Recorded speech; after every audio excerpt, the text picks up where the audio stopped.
Bom, pessoal, vamos retornando aí então. Agora a nossa segunda palestra, ela vai ser então, a temática é uma introdução ao Bitcoin e o blockchain. Quem, enfim, veio participar hoje com a gente, nos deu o prazer da sua presença, é o Marcos, ele é da Foxbit, e veio falar então um pouco com vocês sobre esse assunto, certo? Muito obrigado, Marcos, pela presença, prazer receber você aqui.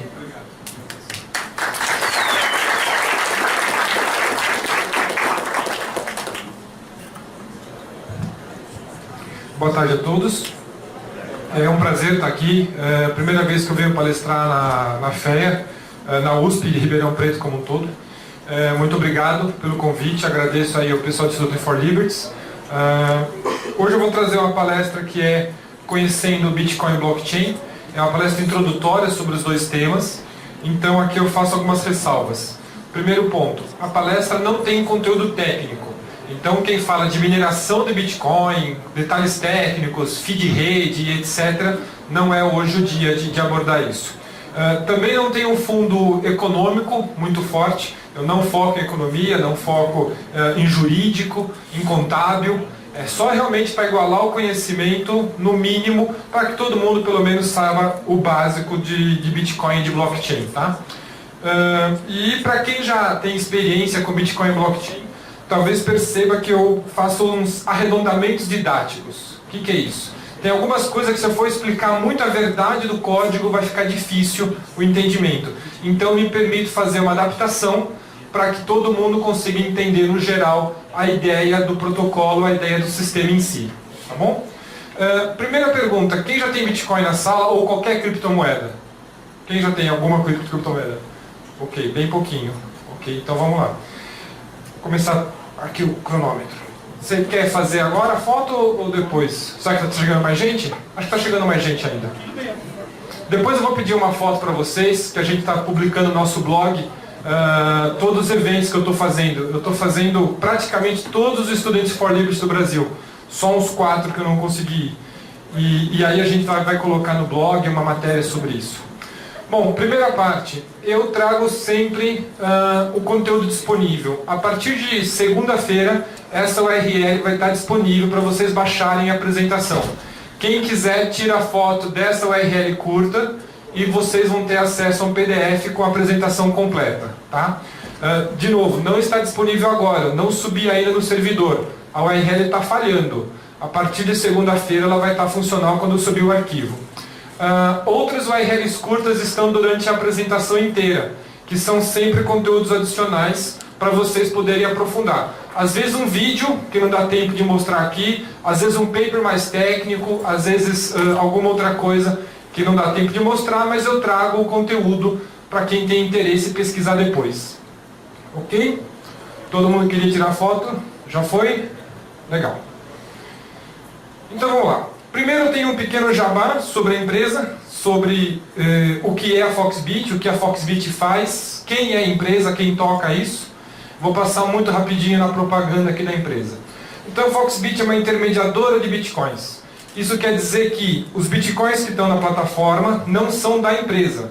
São sempre uma pessoa que coloca uma oferta de vender bitcoins e outra pessoa que coloca uma oferta de comprar bitcoins. Quando essas duas ofertas encontram um preço em comum, acontece o trade, acontece a troca, ok? Então, as pessoas falam, mas por que o Bitcoin na Foxbit é mais caro? Ou por que ele é mais barato do que o concorrente?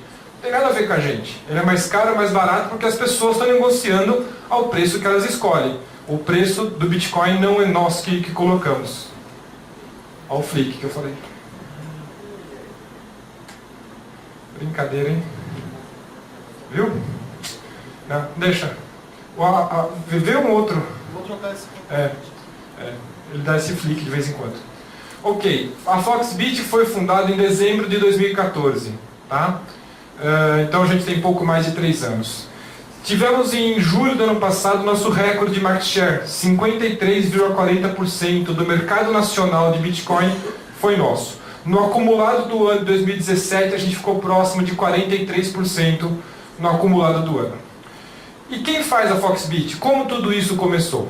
Tudo começou com 2 empreendedores. João Canhada, que é o CEO da empresa, fundou a empresa, tinha só 23 anos. E Guto Schiavon fundou a empresa com 20 anos. Esses dois meninos precisavam, na época, de algum apoio financeiro, precisavam de investidor anjo.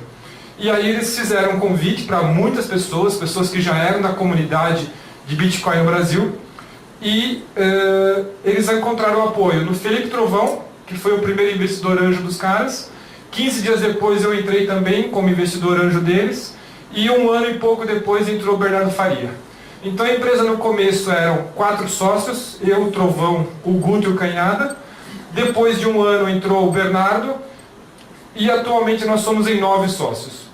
Alguns deles bem recém-adicionados, que eram funcionários da Foxbit, e que a gente resolveu trazer como sócios, porque eram pessoas muito focadas, pessoas que se dedicavam bastante, entregavam resultado, e hoje são nossos sócios. Então hoje nós temos Eduardo Jataí, Natália, Flávia e Rafael, ok? Então somos 9 sócios. Só que atrás desses 9 sócios precisa de um time tremendo para fazer o negócio funcionar. E aqui eu presto uma homenagem ao nosso time de funcionários. Essa foto é de 15 de janeiro, nessa foto tinha 68 funcionários, passou para 72 e agora estamos com 80. E estamos, graças a Deus, querendo crescer pelo menos para umas 150 pessoas até o final do ano. A Foxbit, o ano passado, ganhou alguns prêmios da Endeavor e da Track, prêmios de mentoria, prêmios que levaram a gente para o Vale do Silício, inclusive. Ficamos lá 1 mês. E nós temos um trabalho muito sério com Compliance KYC, que é o negócio de você conhecer seu cliente e fazer um trabalho sério para que não entre dinheiro sujo na sua empresa. Dinheiro de corrupção, dinheiro vivo, dinheiro desviado, coisa do tipo. Então a gente tem algumas políticas, nós temos algumas características aqui, que às vezes as pessoas até acham estranho, né? Mas por que você exige selfie? A gente exige selfie porque um fraudador que acha o seu documento no ônibus não consegue reproduzir a selfie, né? Que é você segurando o seu próprio documento e vendo na CNH. Então isso aqui é uma segurança, na verdade, até para os clientes, porque senão um cara podia achar um documento, uma CNH de vocês no ônibus, se passar por vocês e colocar dinheiro sujo na plataforma no nome de vocês. Sistema transferência apenas pelo sistema bancário, não aceita dinheiro vivo e outras coisas aqui. Carteira pública é um ponto que a gente tem muito orgulho de falar. Quem conhece Bitcoin já sabe que é possível você, através da rede blockchain, consultar o saldo de uma carteira. E às vezes as pessoas falam, pô, será que a Foxbit foi hackeada? Será que os caras fugiram com o nosso dinheiro? Será que nossos Bitcoins sumiram do nada? Então a gente divulga essas 2 URL curtas aqui, para que as pessoas possam, ao tempo que quiser, só consultar um site da internet, consultar as 2 URLs que guardam os Bitcoins dos clientes. Eventualmente os clientes colocam o Bitcoin na plataforma e não vendem de imediato. Então esses Bitcoins ficam momentaneamente custodiados com a gente. E é nessas 2 URLs que vocês podem ver a qualquer momento se a gente teve algum problema de segurança, de roubo ou coisa do tipo. Detalhe, nós somos a única empresa do Brasil que faz isso. As outras empresas não têm esse programa de transparência. E eu acho uma pena isso. Última parte do jabá. Foxbit Educação é o nosso sistema de educação à distância. Tem um curso chamado Bitcoin em Minutos, que custa acho que R$40, e um curso de blockchain. Para quem está na palestra, eu trago essa URL aqui, essa hashtag, MarcosGift, somente em maiúsculo. Na última etapa de compra, coloca essa hashtag e vocês vão ter 20% de desconto sobre o preço dos R$40, sobre o preço do curso. Tá? Pessoal tirando foto, vamos aguardar um pouquinho. Ok? Então tá. Bom, obrigado, chega de jabá, vamos agora para o conteúdo, nós temos 60 slides de conteúdo. Mas dá tempo, fica tranquilo. A primeira pergunta que todo mundo chega numa palestra como essa, o que é Bitcoin? E explicar o que é Bitcoin, na verdade, é bem difícil, porque Bitcoin ele é muito plural, ele pode ser várias coisas. Então tem hora que ele se comporta como dinheiro, tem hora que ele pode se comportar como registro contábil, tem hora que ele pode se comportar como um voto numa eleição eletrônica. Então eu vou falar aqui basicamente a maior parte da apresentação sobre o Bitcoin no aspecto de dinheiro, de moeda. Tá? E aí eu trago uma definição introdutória para que a gente tenha um ponto de partida. Eu digo que Bitcoin é a união de software com dinheiro, registros confiáveis, transparência, agilidade e baixos custos. Basicamente, quando você tem isso, você tem as principais características do que é Bitcoin. E nessas características do que é Bitcoin, eu chamo a atenção para alguns itens. É meio óbvio falar que Bitcoin é software, mas na verdade é importante a gente ter isso bem claro em mente, porque senão a gente não tem uma perspectiva de como ele cresce rápido, de como o potencial dele de multiplicar é tremendo. Assim como as grandes empresas de software hoje em dia, né? Netflix basicamente há 10 anos atrás nem sei se existia nos Estados Unidos e hoje é um líder mundial, é uma empresa de software. Airbnb, Uber, todas essas empresas hoje são baseadas em software, o que traz uma velocidade de escala muito maior. E isso é uma propriedade do Bitcoin. Então você une essa propriedade de software com dinheiro, com registros confiáveis através da blockchain. Uma vez que uma informação está registrada na blockchain, ela é indelével e imutável. Ela não pode ser apagada. Uma vez registrada lá dentro, ela jamais é apagada e ela jamais é editada. E isso tem muito poder. Isso traz uma fonte de confiança absoluta quando algo é escrito lá. Transparência, aquela questão que eu falei da carteira de Bitcoin.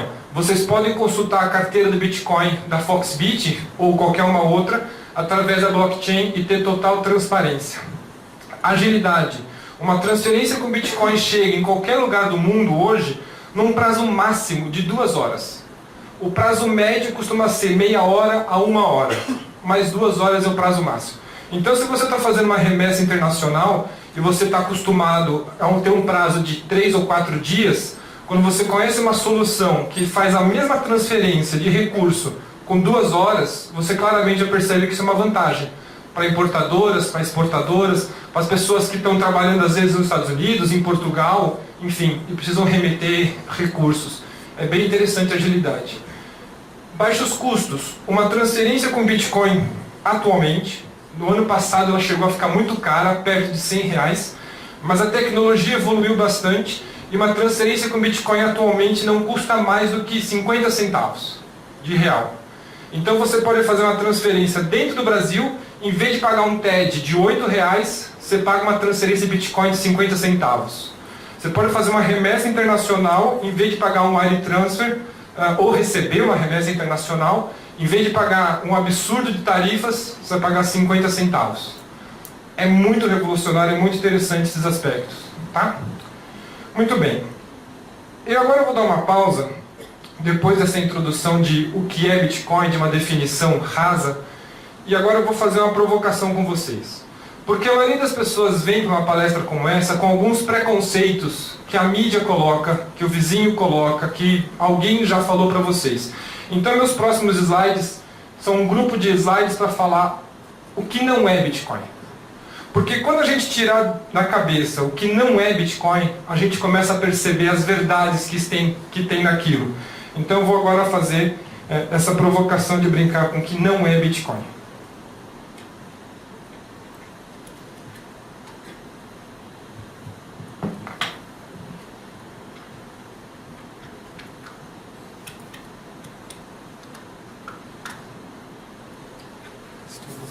Estourou o negócio. Ok, então vamos lá. Primeira coisa que Bitcoin não é, e infelizmente é muito usado esse termo, eu não gosto, e eu vou justificar o porquê que eu não gosto desse termo. Eu odeio quando fala que Bitcoin é moeda virtual. Para mim, Bitcoin não tem nada de virtual. Além de que virtual é uma palavra que tem um sentido pejorativo, né? Parece que o virtual dá uma ideia de que vai sumir, de que vai desaparecer, de que vai ser apagado, de que vai desligar. Cara, o Bitcoin não tem nada disso. O Bitcoin só desliga se a internet desligar. Eu, pelo menos, não concebo mais que seja possível existir um mundo sem internet. Não dá para imaginar que alguém vai desligar a internet do mundo e a internet vai acabar algum dia. Não, isso não é factível. Então o Bitcoin também não vai ser desligado. Por que eu não chamo Bitcoin de moeda virtual? Ou melhor, vou refazer a frase. O que eu chamo de moeda virtual? Moeda virtual para mim é o dinheiro do Candy Crush. É o dinheiro do joguinho do Facebook, é o joguinho do Lord of Warcraft ou qualquer coisa do tipo. Eu não jogo esses joguinhos. Mas quando você tem uma conversão, que você usa o seu cartão de crédito para pagar R$50 no cartão de crédito e receber 50 mil moedinhas no jogo X. Este é o dinheiro virtual, na minha opinião. Por quê? Primeiro, ele tem uma conversão estabelecida por quem está vendendo o token, para quem está vendendo a moedinha. Você não pode negociar com o Candy Crush falando, não, eu não quero pagar esse preço. Eu quero pagar um outro preço, vamos negociar? Não existe, o preço é fixo. Bitcoin é ao contrário, Bitcoin tem negociação o tempo inteiro. Se vocês forem comprar Bitcoin de mim na pessoa física, a gente vai negociar qual que é o preço que eu vou vender e qual que é o preço que eu vou comprar. Na Foxbit é a mesma coisa. Então, moeda virtual você não negocia preço, o preço é imposto.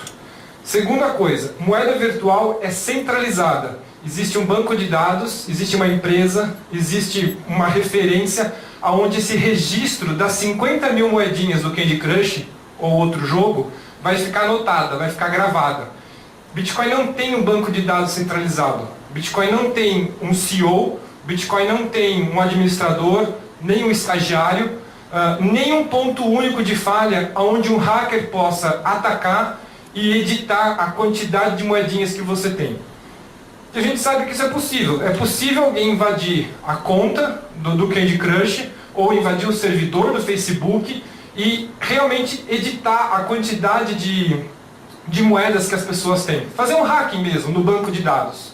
Então, esse tipo de sistema que permite um ponto de falha de hacker ou até de trabalho interno, que a gente chama de inside job, isso para mim representa a moeda virtual. A moeda virtual é essa coisa centralizada e que tem um ponto de troca, uma cotação de troca pré-definida. Eu também não gosto de falar que Bitcoin é moeda eletrônica. Por quê? Bitcoin não é moeda eletrônica porque o governo brasileiro tem uma legislação específica que define o que é moeda eletrônica. E Bitcoin não atende essa regulamentação do governo. Então também não é bom falar que Bitcoin é moeda eletrônica. Como que a gente pode tratar Bitcoin então? Criptomoeda. Eu acho que o melhor nome para Bitcoin é criptomoeda. Cripto de criptografia, que é a matemática envolvida no processo de segurança do Bitcoin, e moeda, obviamente. Outro que eu gosto, moeda digital. E vejam que o digital é diferente do virtual. Se eu perguntar para vocês assim, levanta a mão quem tem uma foto digital no celular. Todo mundo tem foto digital no celular hoje. Mas a gente não trabalha com o conceito de foto virtual. Se eu falar para vocês, vocês têm música virtual no celular? Que? Música virtual, foto virtual, são duas palavras que não casam com o nosso raciocínio.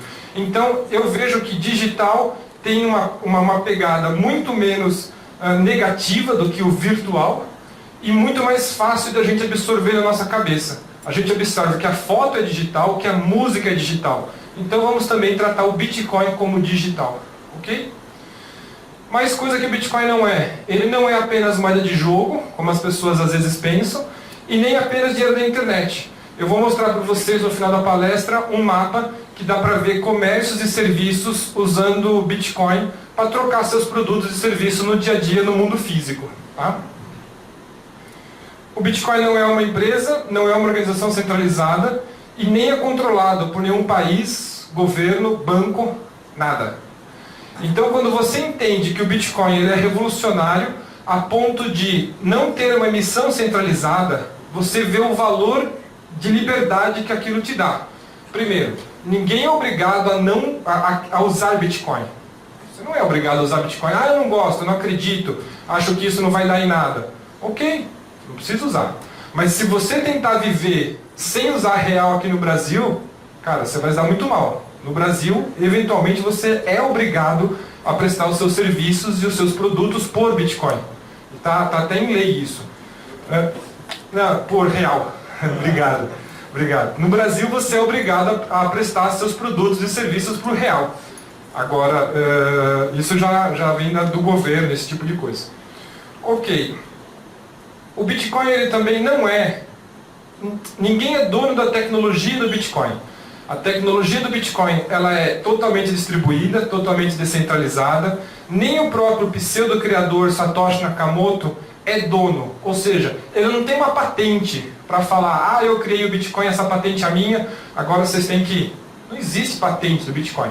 É um código aberto, mais ou menos como se fosse lá o Linux, onde várias pessoas editam, várias pessoas colocam suas propostas de melhoria, e algumas propostas de melhoria são aceitas, outras não. Então, se alguém falar que é dono do Bitcoin, já começou muito errado. Bitcoin não é pirâmide financeira. Muitos órgãos mundiais fizeram estudos profundos sobre o Bitcoin, sobre o blockchain, e viram que não existe nenhum indício de pirâmide financeira. Pirâmide financeira, infelizmente, é o que essas empresas fazem. Se alguém viu o noticiário, graças a Deus essa daqui... Putz, está gravando, né?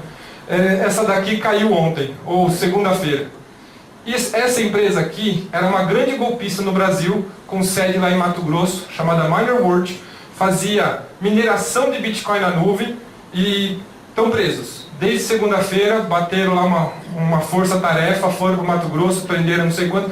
Eu escutei falar que os caras aprenderam dessa empresa golpista, fajuta, essa sim, uma pirâmide financeira, que usa o nome do Bitcoin e o pouco conhecimento que as pessoas têm para enganar as pessoas.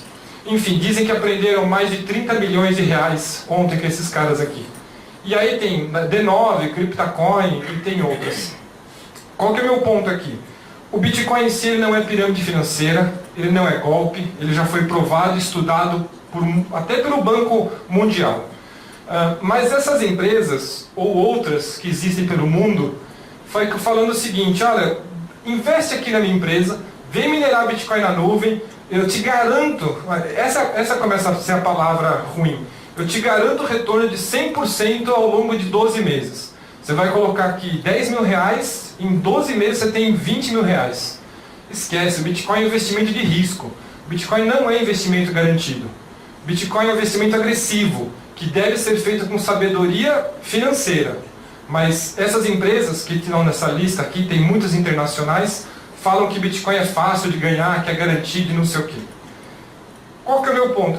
Você já... Levanta a mão quem conhecia o nome de alguma dessas 3 empresas, ou de outras.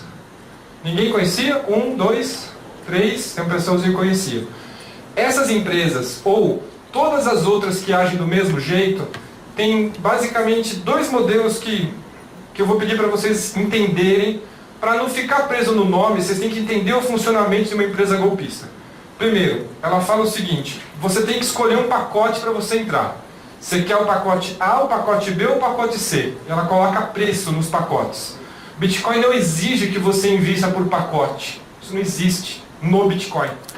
E nem na Foxbit. Se vocês forem investir na Foxbit, o nosso depósito mínimo é apenas R$250, mas você ainda pode comprar só um pedacinho disso. Você nem precisa comprar os 250 de uma vez.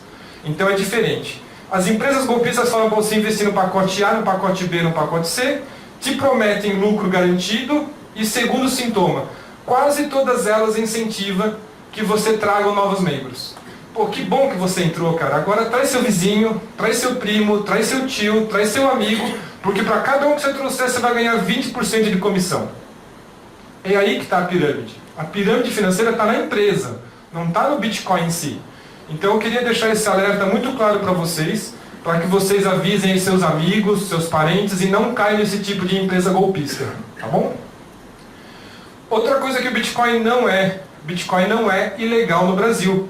A legislação brasileira está sendo produzida, a Foxbit inclusive está assessorando os deputados lá para fazer uma regulamentação leve, uma regulamentação pró-Bitcoin, no sentido de favorecer a inovação. Só que o Bitcoin não é proibido, mas ele também não está regulamentado. A gente está numa área cinza do direito. Podemos atuar, nós somos registrados no nosso CNPJ de forma que a gente recolhe impostos, contratamos com CNH e etc. Mas o Bitcoin hoje não é nem regulado nem proibido. Tá?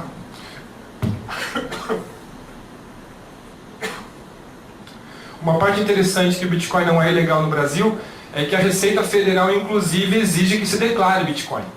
A Receita Federal já fala que você tem que declarar Bitcoin para depois, no momento da venda, auferir lucro e pagar o imposto devido sobre o lucro que você conquistou. Então isso já dá uma prova bastante firme de que a Receita Federal não pede para você declarar coisas ilegais. Não pede. Porque é ilegal, ela não quer saber. Mas ela pede para você declarar Bitcoin. Então aí já dá para ter uma ideia de que, ok, embora não exista uma regulamentação específica, dá para ver qual que é o sentido que o governo brasileiro está levando a coisa. O sentido de que em algum momento ele vai ser melhor regulamentado. Além de não ser proibido no Brasil, ele também não é proibido na maioria dos países.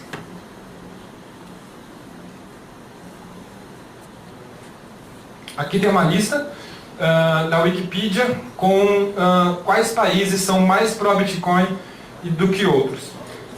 Via de regra, países de primeiro mundo são pró-Bitcoin. Dubai, Canadá, Suíça, Suécia, Japão. Japão regulamentou Bitcoin em abril do ano passado como método de pagamento. Hoje você pode, lá no Japão, pagar o governo japonês, seus impostos, o governo japonês usando Bitcoin. Aí, na lista lá que eu mostrei agora há pouco, adivinha quem que não gosta de Bitcoin? Venezuela. Por que será que o governo da Venezuela não gosta de Bitcoin? Porque eles estão quebrados, né? Eles estão lá numa situação péssima, o dinheiro deles não vale nada, a população ama Bitcoin, quer usar Bitcoin a todo momento, mas o governo não quer que a população use. Fechou empresas como a Foxbit, que tinha na Venezuela, fechou mineradoras de Bitcoin que tinha na Venezuela, obviamente porque o Bitcoin representa um risco ao Estado lá da Venezuela. Além do Japão, que é um país super relevante, um país do primeiro mundo, que é altamente pró-Bitcoin, temos também o caso da Austrália. A Austrália regulamentou o Bitcoin em julho do ano passado, e ela regulamentou de uma forma muito interessante.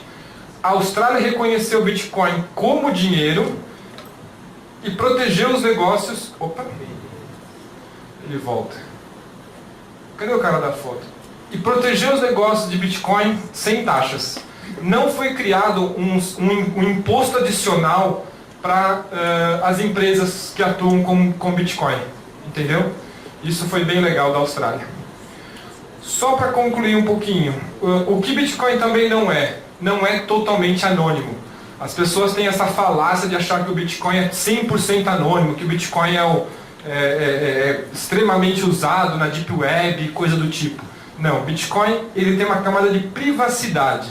Você usa Bitcoin, você tem uma camada de privacidade, mas privacidade não quer dizer que ele é anônimo.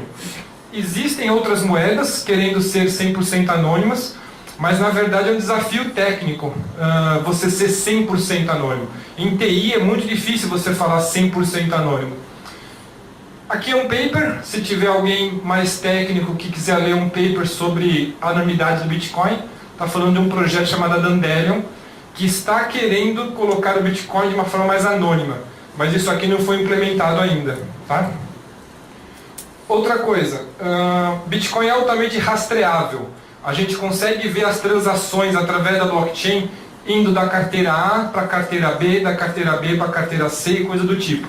Essa aqui é uma ferramenta que a Foxbit usa e ela é muito legal porque com essa ferramenta eu consigo demonstrar que menos de 0,10% de todas as transações que passaram na Foxbit não vieram e não foram mandadas para a Deep Web. Então os nossos clientes não são clientes que utilizam da Deep Web, ou para receber ou para mandar valor. E a última coisa, que também Bitcoin não é. Bitcoin não é comumente usado para lavagem de dinheiro. Lavagem de dinheiro com Bitcoin em escala global é muito, muito pouca. Essa empresa fez um estudo em janeiro desse ano, e o resultado do estudo é nem 1% de todo o dinheiro que se estima que seja legal no mundo, que passe por um processo de lavagem, nem 1% está sendo feito por Bitcoin. Bitcoin, nesse sentido, ele é muito ruim para quem lava dinheiro, porque você, em algum momento, você vai querer fazer a conversão desse dinheiro por um dinheiro estatal. E aí você precisa de uma empresa como a Foxbit, que exige documentos, que exige imposto de renda, que exige CPF, coisa do tipo. Então, quem quiser ler sobre isso e tirar esse preconceito que o Bitcoin é usado para lavagem, não, praticamente não é usado para lavagem. Eu vou passar um vídeo agora muito rápido, deixa eu ver quantos minutos eu tenho. Vou passar um vídeo muito rápido para a gente saber um exemplo prático do que é Bitcoin então. Tá? O que é Bitcoin? Bitcoin é a primeira moeda digital descentralizada. Bitcoins são moedas digitais que você pode enviar pela internet. Comparadas a outras alternativas, Bitcoins têm muitas vantagens. Bitcoins são transferidas diretamente de uma pessoa para outra pela internet, sem passar por um banco ou intermediário. Por isso, as taxas são muito menores. Você pode usá-las em qualquer país, sua conta não pode ser cancelada e não existem requisitos ou limites. Vamos ver como funciona. Há muitos mercados de câmbio onde você pode trocar suas bitcoins por dólares, euros, reais ou mais. Suas bitcoins são armazenadas em carteiras digitais no seu computador ou no seu celular. Enviar bitcoins é tão simples quanto enviar um e-mail. E você pode comprar qualquer coisa com bitcoin. A rede Bitcoin é formada por indivíduos chamados mineradores. Os mineradores são recompensados por bitcoins recém-criados por verificarem transações. Depois que a transação é verificada, ela é gravada num livro público. Bitcoin oferece uma nova plataforma para inovações. O software é completamente livre e qualquer pessoa pode revisar o código.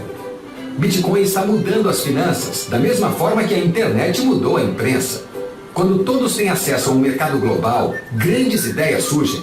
As taxas para as transações de Bitcoin são muito menores. Não custa nada para começar a aceitá-las. É muito simples de usar. Não há cancelamentos e você fará negócios adicionais com a economia Bitcoin. Para mais informações sobre Bitcoin, acesse weusecoins.com. Ok.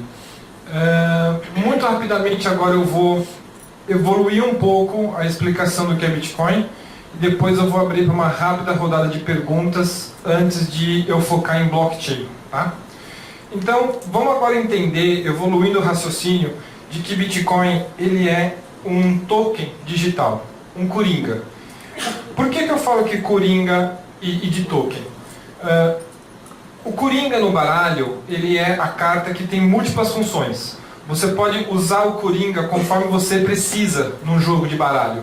O Bitcoin faz quase a mesma coisa. Você pode também usar o Bitcoin para múltiplas funções. Eu já citei algumas. Eu falei de voto em eleição, eu já falei de registro na blockchain sem ter associado um valor financeiro relevante. Você pode ter várias aplicações para ele. O Bitcoin é a unidade de medida dentro do blockchain. O blockchain eu vou explicar daqui a pouco, mas é importante entender que o Bitcoin é uma unidade de medida.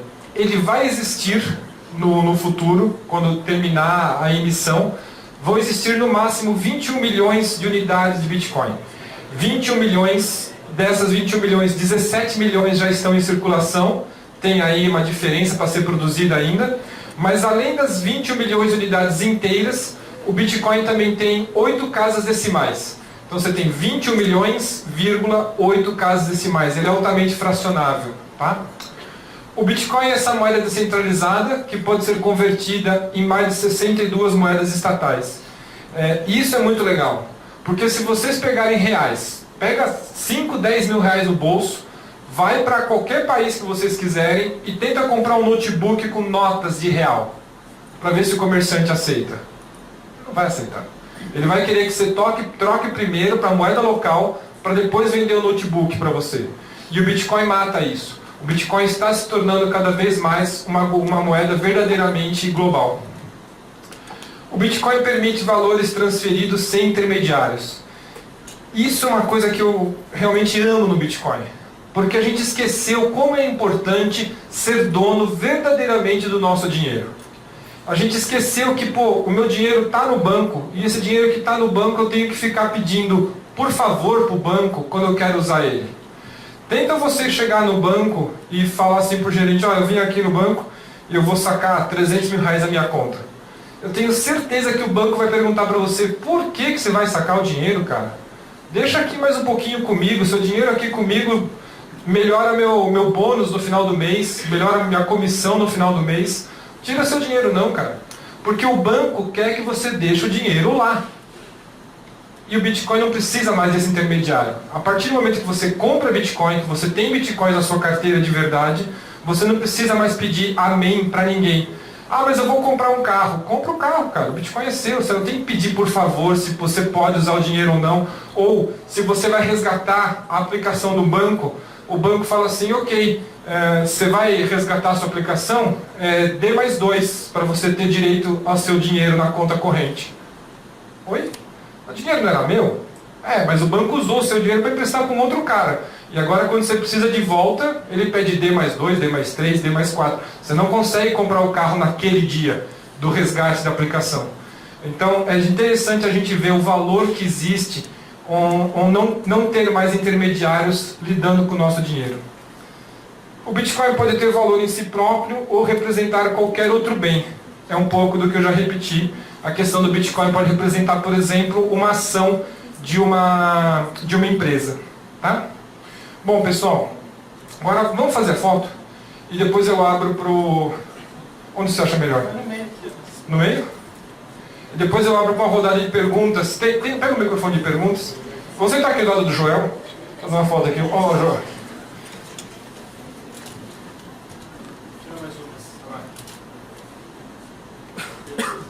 Obrigado, Joel. Vocês estão dando risada que o Joel, conheço ele quantos anos, Joel? Antes do Bitcoin, né, Joel? Parece brincadeira, mas a gente é amigo por causa da esposa dele, há muitos anos. Ex, né? Não, eu sabia, tá? Eu só não quis entregar, cara, mas eu sabia. Ô, gente, então vamos lá. Vamos para uma rodadinha de 2 perguntas rápidas, só para a gente conceitualizar. Lá no fundo, viu o rapaz levantando a mão lá? Rapaz de branco. Perguntas por enquanto sobre Bitcoin, tá? Blockchain eu vou entrar daqui a pouco. É sobre Bitcoin? Na verdade, sobre outras criptomoedas. Putz, vai, manda, mas eu acho que... Porque no vídeo fala lá que o Bitcoin tem vantagens sobre outras, né? Uhum. Eu queria saber quais são e se a Foxbit tem um movimento em direção a outras criptomoedas também. Perfeito. A principal vantagem do Bitcoin realmente é o volume que ele tem, né, em escala global. Existem bilhões de dólares de market cap no Bitcoin. Outras moedas não são tão significativas. Então isso representa liquidez, representa que no momento que você quer vender o seu Bitcoin para real, por exemplo, a Foxbit, isso, você vai ter um comprador interessado, é a liquidez, né? A Foxbit movimenta diariamente entre 8 e 16 milhões de reais de volume transacionado. Então você vê que você tem um espaço bem grande para você fazer essa operação. Mas o Bitcoin é a rede mais forte, é a rede mais antiga, é a rede com mais pontos de redundância. Tem algumas vantagens. Outras moedas têm vantagens mais técnicas. Pode ser mais rápida, a transação pode ser mais barata ainda, ou ela pode fazer outras funções como Smart Contract do Ethereum. Então tem algumas coisas aí. Okay? A segunda parte, Foxbit está colocando novas moedas no segundo semestre desse ano. Em algum momento, no segundo semestre desse ano, vão entrar novas moedas. Boa? A minha dúvida é sobre o modelo de negócio da Foxbit.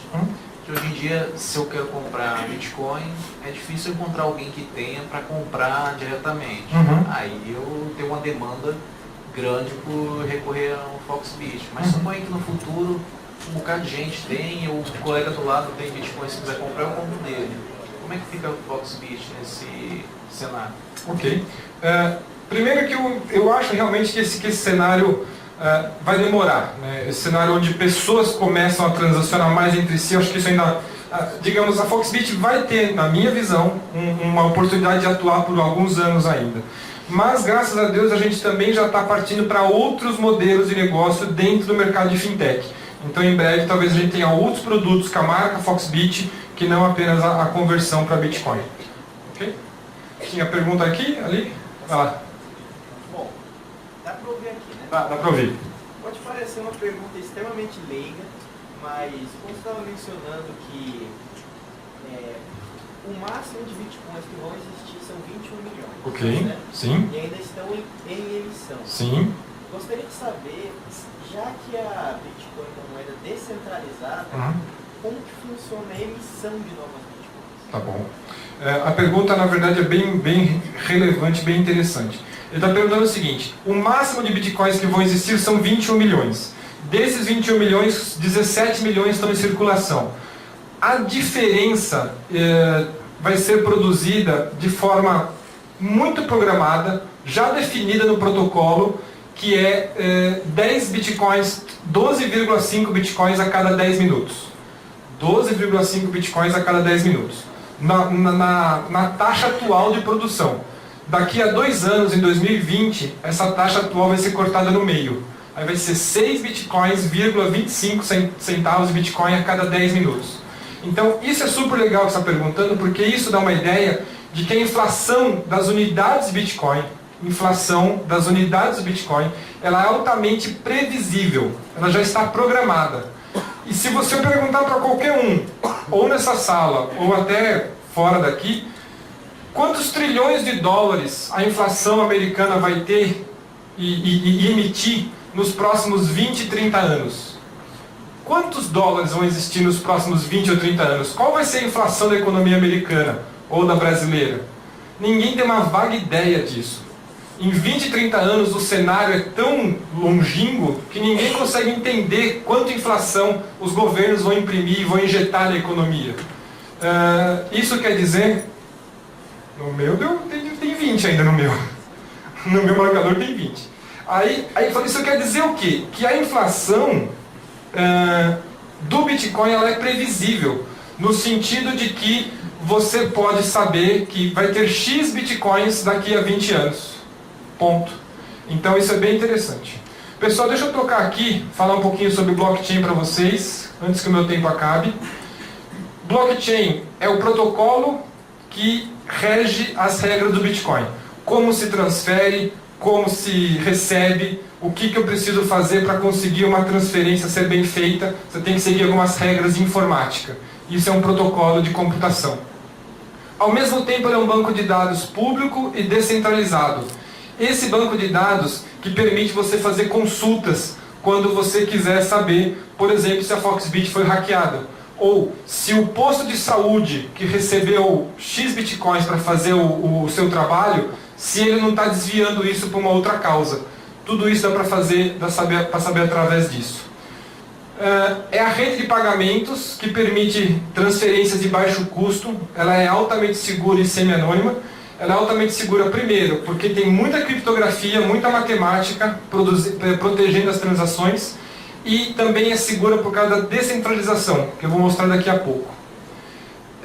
E é o nome da tecnologia que permite as transações sem intermediários, que isso tem muito valor e a gente tem que aprender a entender o valor que isso tem. Eu vou pular esse vídeo aqui do que é blockchain, porque ele é um vídeo um pouco extenso. Quem quiser ver, depois tem a URL. Melhorando um pouco essa explicação do que é blockchain, eu gostaria de trazer uma ilustração para vocês.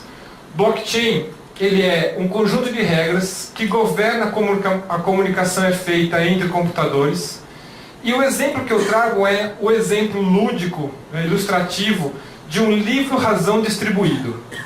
Vamos entender a blockchain, e desse entendimento da blockchain, a gente entende da onde vem a segurança do Bitcoin. Porque é a blockchain que faz o Bitcoin existir e é a blockchain que dá segurança para o Bitcoin.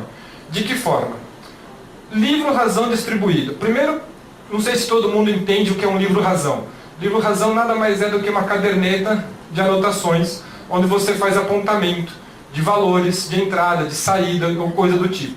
Aqui na minha brincadeira lúdica, é um livro-razão do meu avô, lá na padaria dele, em 1945. Vamos dizer que esse livro-razão, ao longo do tempo, ele evoluiu para o Excel. O Excel também pode ser um arquivo que você coloca registros, soma, subtração, multiplicação e muitas outras coisas o Excel permite. Mas nesse aspecto, o que é o blockchain, nessa analogia? O blockchain, ele é o Excel distribuído, ele é o Excel descentralizado. Fica comigo nessa explicação. Imagina que você tem um arquivo de Excel gigante, enorme. No meu notebook, esse Excel, essa blockchain do Bitcoin, ocupa 170 GB de espaço. 170 GB, um único arquivo. É assustador, né? Mas, na verdade, ele traz todas as transações, desde 2009 até hoje, que já aconteceram em escala global. Então, na verdade, não é tanta coisa. E aí, esse único Excel, que está no meu computador, ele também está em outros 12 mil computadores ao redor do globo. Entenda o poder que tenha isso. Um arquivo copiado 12 mil vezes ao redor do globo. Isso dá uma segurança tremenda para o Bitcoin. Porque a cada 10 minutos, quando os mineradores emitem novas quantidades de Bitcoin, quando os mineradores autenticam as transações que as pessoas estão fazendo, validam essas transações, os mineradores a cada 10 minutos, entre aspas, ressincronizam a rede nesses 12 mil pontos. São 12 mil pontos que a cada 10 minutos recebem um update no arquivo e um carimbo, dizendo o arquivo válido é este, carimbo. E é um carimbo criptográfico, por assim dizer, matemático. Então, de onde que vem a segurança? Imagina o seguinte, o protocolo, a rede blockchain, fala que não importa se 20 computadores, 1000 computadores, 3.000 computadores desses forem hackeados. Mesmo que isso aconteça, o protocolo está programado para dizer o seguinte, o saldo, as verdades financeiras de cada endereço está em 51% da rede. Então um hacker, além de ele ter que acabar com a criptografia, que é uma criptografia super alta, o SHA-256, ele ainda teria que fraudar em 10 minutos 51% de 12.000 computadores. Se ele falhar em 10 minutos, ele perdeu o trabalho dele e ele tem que recomeçar tudo do zero. É impossível, por se dizer, alguém conseguir hackear 6.000 computadores num prazo de 10 minutos. 6.000 computadores são distribuídos em escala global. Lembra quando eu falo que moeda virtual tem ponto centralizado? Moeda virtual tem banco único, banco de dados, tem administrador, tem gerente, tem estagiário. Bitcoin não tem nada disso. O Bitcoin ele rege tudo pelo protocolo do blockchain e tudo backupado, por assim dizer, copiado nesses 12.000 computadores. Então o seu saldo de Bitcoin ele pode sumir eventualmente por uma falha de segurança sua, por uma empresa que você deixou seus Bitcoins aplicados, guardados, e a empresa some como um todo. Mas os seus Bitcoins, dificilmente, eu diria que nunca, vão sumir de 12.000 computadores ao mesmo tempo. Porque o registro do seu Bitcoin está ao mesmo tempo em 12.000 máquinas. Percebe o quanto que isso tem de valor, né? O quanto isso tem de segurança. É mais seguro do que provavelmente o banco que a gente tem hoje. Isso é exatamente essa frase que fala nesse cara, nesse vídeo de Harvard. Tem um cara, se alguém quiser ver, anota essa URL curta, o cara fala exatamente isso nesse vídeo. Bitcoin hoje ele é um sistema de registro mais seguro do que a nossa solução bancária. E eu acho que isso é bem verdade. Ok, blockchain ainda. Eu falei da distribuição da blockchain e agora eu vou falar sobre aplicações de blockchain. Não sei se vocês têm interesse em oportunidades de startups, de empreendedorismo, fazer novos negócios, mas aqui nessa URL curta tem 84 aplicações que podem fazer uma revolução se você implementar blockchain nela. Tá? 84 soluções, eu acho que ainda vão mapear muito mais. Dessas 84, eu trouxe 4 aqui para vocês como exemplo. Lockchain é uma empresa que está fazendo uma solução em blockchain, mas a Lockchain ela faz reserva de hotel, reserva de Airbnb e coisa do tipo. Então ele vai concorrer com Trivago, Hotels.com e coisa do tipo, com comissões zero, tá? É super legal esse projeto. Arcade City, isso aqui está ficando mundialmente famoso como matador de Uber. A proposta desse cara é matar o Uber. É só isso que ele quer. O que ele está querendo? Ele está falando o seguinte, vamos dar mais liberdade para as pontas que estão numa transação de Uber. Transação de Uber você tem um motorista e um cara que quer um ride sharing, ele quer uma carona. Vamos fazer o seguinte, vamos deixar que eles conversam o preço? O Uber obriga o preço que está lá no aplicativo. O motorista não consegue trocar o preço e o passageiro não consegue trocar o preço. Aqui no Arcade City você pode negociar o preço. Você é livre para fazer a sua negociação de preço. E melhor, está baseado em blockchain. Então, isso aqui é muito mais seguro do que o Uber atualmente. Original My é uma empresa de um brasileiro, amigo meu, o Edilson Osório Júnior. Ele faz registros de documentos na blockchain. É super legal se você cria uma música num barzinho, você tira uma foto daquele guardanapo com a letra de música, entra no site do cara, e aí no mesmo segundo você vai ter um timestamp, um carimbo digital de que aquela foto com uma letra de música, com seja o que for, existia naquela data, naquele horário. Mesmo que alguém roube a sua letra de música, você tem um registro prévio. E isso aqui está sendo bastante usado até em fins jurídicos já. E a última que eu trago com soluções de blockchain é a Comos.io. Esses caras ganharam o primeiro lugar no Startup Weekend no final do ano passado lá em São Paulo. E eles estão trazendo uma solução de proteção de celular compartilhada. Não é um seguro, porque ele precisa de uma comunidade validando as coisas, mas ele vai ter um custo de 1/5 o seguro de um celular hoje em dia. Quem faz seguro de celular sabe que o seguro de celular custa muito caro. E aí esses caras colocaram o modelo de negócio deles dentro da blockchain numa proteção compartilhada e vão conseguir reduzir o custo por 1/5. Tá? Essas são algumas soluções de blockchain que já estão produzidas e funcionando hoje. Ok? Quem é técnico e gosta de ver sobre detalhes técnicos, esse vídeo é muito bom, é o Blockchain Demo, que vai explicar aonde que está o bloco da transação e onde que está o chain, o elo de ligação com o próximo bloco. Estou dando uma acelerada. História do Bitcoin. A história do Bitcoin começou em outubro de 2008, quando Satoshi Nakamoto publicou um paper acadêmico num fórum de criptografia.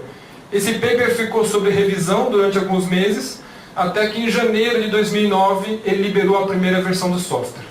E aqui tem uma coisa muito legal que Satoshi fez na liberação do software. Satoshi Nakamoto certamente gostava de conceitos libertários e gostava de provocar a população e o pensamento. E aí ele provocou com a seguinte frase. Ele escreveu no bloco Gênesis, na primeira transação da rede Bitcoin, ele escreveu a capa do jornal The Times, no dia 3 de janeiro, que diz: o chanceler britânico está dando o segundo resgate financeiro para os bancos. Está aqui a capa do jornal. E aí a gente pensa o seguinte: é legal o governo usar o dinheiro dos impostos da população, né, por assim dizer, para dar resgate financeiro para banqueiro? Será que isso precisava? Será que isso foi justo? Ou, quando o Collor, lá em 90, 91, não me lembro, acho que 90, quando o Collor meteu a mão na poupança dos meus pais, talvez dos pais de vocês, e falou, ó, empréstimo compulsório, tudo que vocês tinham na poupança agora é do governo, está todo mundo zerado no mesmo nível. Será que isso é legal, dar esse poder para os bancos, dar esse poder para os governos? É isso que Satoshi Nakamoto questiona com essa frase dele, tá? Ok, o preço do Bitcoin é um assunto que atrai muita gente, porque afinal o preço do Bitcoin começou menos de 8 anos atrás, sendo apenas 1/4 de centavo de dólar. 2 pizzas foram compradas lá em 2010 por 10 mil Bitcoins. Se você fizer a conta aqui, dá 1/4 de centavo de dólar. E aí o Bitcoin veio numa crescente de preço, porque as pessoas veem utilização prática, eles têm demandas que o Bitcoin atende, como por exemplo, evitar clonagem de cartão de crédito. Você quer evitar que o seu cartão de crédito seja clonado? Compra num site que aceita Bitcoin. Porque o mecanismo que o Bitcoin é pago, não existe o conceito de ser clonado e não existe o conceito de ser feito compras adicionais. Se você comprar num cartão de crédito num site pilantra, o site pode continuar lançando novas compras no seu cartão de crédito. O Bitcoin não tem isso. Então essas funcionalidades que resolvem problemas existentes, problemas práticos, fez o preço do Bitcoin subir bastante. Mas eu não posso também dizer que o Bitcoin só sobe. Seria uma mentira se eu falasse isso. E aqui eu estou trazendo um gráfico para vocês verem como que o Bitcoin é um investimento agressivo, um investimento de alto risco. Isso aqui é dezembro do ano passado, o preço do Bitcoin é 19 mil dólares. De 19 mil dólares ele veio caindo, chegou a bater 5.900 dólares. O que eu quero dizer com isso? Se vocês forem investir em Bitcoin, façam isso como educação financeira, façam isso dentro da sua realidade financeira. Não é para ninguém investir o valor de uma casa em Bitcoin, sendo que você vai passar dificuldade no futuro. Invista uma parte, estude primeiro antes de investir. Aprenda como é que você vai guardar Bitcoin de forma segura, ok? E se investir, tenta fazer uma programação de longo prazo. Esse gráfico mostra a evolução do Bitcoin nos últimos 7 anos. É óbvio que ele está indo bem. No acumulado de 7 anos ele é um rendimento altamente lucrativo. Mas também tem períodos de queda, né? Tem períodos de queda. Esse gráfico está em base logarítmica, tá? Então o que acontece? Isso daqui era para ser muito mais volátil. Só que aqui vocês estão vendo em base log. Mas ok, apesar dos tombos, você consegue ter uma previsão. Mas não saiam investindo um valor que seja vital para vocês no seu dia a dia, que vocês podem passar por uma dificuldade como essa. Comprar no momento ruim, achando que o preço ia aqui para 50 mil, nunca foi, e aí o preço volta e começa a corrigir. Hoje o preço do Bitcoin está na casa de 8 mil dólares, já está corrigindo. Mas ainda assim, quem comprou no 19 mil vai precisar ter um preparo, um fôlego financeiro muito grande para conseguir ter algum retorno ainda. Onde usar Bitcoin? Eu trago esse site para vocês, coinmap.org. É um site que vocês podem consultar para ver quais lugares tem Bitcoin aceitando em comércios e por produtos e serviços.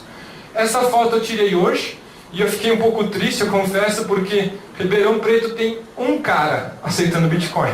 Somente um. Em São Paulo já são pelo menos algumas dezenas. São José do Rio Preto tem 2, Araraquara tem 2, São Carlos tem 3. Infelizmente Ribeirão Preto me deixou... Franca tem 2 também ali no alto do mapa. Ribeirão Preto tem um só. E aí eu resolvi fazer uma homenagem ao cara, para ver se vocês conhecem, porque o cara é um campeão na cidade. Alguém conhece Madruga Fino Bar e Grill? Conhece pelo jeito. Vocês conhecem Madruga? Conhece Madruga? Ele fica na rua Capitão Salomão. Não sei se é famosa essa rua, mas vamos fazer uma homenagem ao cara, porque o cara realmente é um vencedor. O único comércio de Ribeirão Preto a aceitar Bitcoin. É famoso na cidade? Não? Ok. Mas enfim, tiraram foto lá, já vi que vão se divertir com isso. Tá bom. Então, pessoal, eu estou só para terminar. Quem quiser usar Bitcoin e achou legal a apresentação, se cadastra na Foxbit. Tem que fazer processo de validação, usuário com CPF, RG, etc. Depois cria uma carteira no celular. Esse Blockchain Wallet tem tanto para Android como para celular. É uma carteira super segura, super interessante, desde que você não esteja um valor muito significativo nela, tá? Eu não acho que é legal você guardar. Por quê? Porque as chaves privadas, a segurança dessa carteira pode estar compartilhada com a empresa. Embora seja uma empresa segura, eu não deixaria aqui uma fortuna em Bitcoin nessa solução, tá? Mas para usar no dia a dia, como se fosse o dinheiro que você leva na carteira, na bolsa, eu acho que é um software que é confiável. Ok? De novo, tá aqui a URL. Quem não tirou foto no começo, tira a foto agora. A apresentação vai estar disponível a partir de segunda-feira para download. Ok? Galera tirando foto. Ok, obrigado. E da minha parte era isso. Muito obrigado pela atenção. Agradeço por estar aqui. Até logo. Obrigado.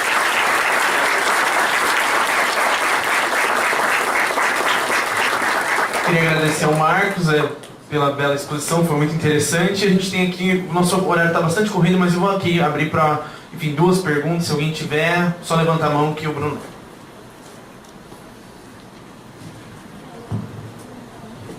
Você comentou sobre essas soluções que utilizam blockchain. Sim. Várias delas, né? A minha dúvida é se para cada solução dessa, para cada blockchain, a gente precisa de uma rede de 12 mil mineradores para resolver o... Não.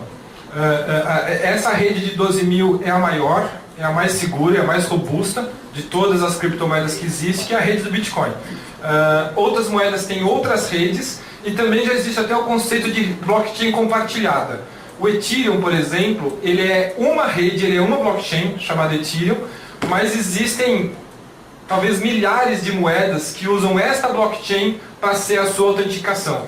Então, uma única rede, como a rede Ethereum, permite centenas ou talvez milhares de criptomoedas funcionando na mesmo protocolo, na mesma blockchain. O tamanho da rede influencia a segurança. Muito. Eles sabem que o cara cria uma empresa, está aqui blockchain importante, mas aí a rede tem 10 computadores no mundo que cuidam dela. Tem que estudar moeda a moeda, né?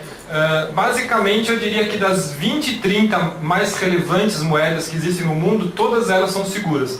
Mas você pode cair num caso de uma moeda que seja um golpe, ou de uma moeda que seja recém-criada e tenha falhas, mas, grosso modo, isso não é um risco. A minha curiosidade é essas startups.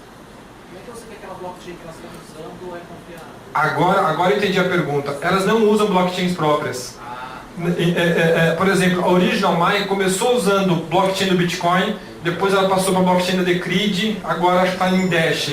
Foi Ethereum, ela fez inclusive. Então aquelas startups, elas registram as suas coisas, fazem suas transações em blockchains não próprias. Essa última é que usa aquela ata notarial. Você consegue Isso, Original Maia, que estava aqui nesse cantinho aqui. Ok? Mais uma pergunta? Mais uma? Vai lá? Existem 17 milhões de Bitcoin no mercado. Né? Sim, emitidos. Quando você emite Bitcoin, para onde ele vai? Ok. Um Bitcoin emitido, ele é do minerador que resolveu a equação matemática. Um Bitcoin emitido, criado, ele é do computador que resolveu uma equação matemática e propagou as transações de todos nós. Então todos nós estamos fazendo transações. Precisa de alguém, de uma figura, é um minerador, para validar que eu tinha saldo para pagar você, que eu tinha saldo para pagar fulano.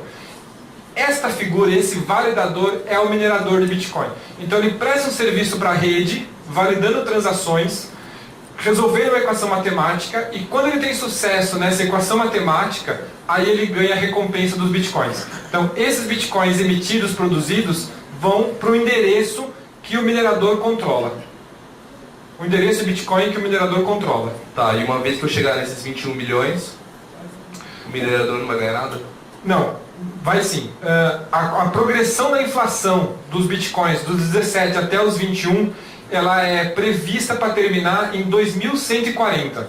Ela vai reduzindo, a cada 4 anos ela reduz pela metade, e a última unidade de Bitcoin deve ser produzida em 2140. Essa é a previsão. Quando isso acontecer, provavelmente que o Bitcoin vai ter uma troca de valorização, no sentido que não vai ser mais um Proof of Work, que é hoje a metodologia de pagamento, chama-se Proof of Work, e vai passar a ser um Proof of Stake. E aí a valorização vai ser por outro método. Tá? Mas isso vai ser só em 2140, então pode ser que até lá muita coisa mude e a gente não vai nem ver. Em 2140 acho que não vai rolar de a gente estar aqui. Obrigado. Ok? Obrigado.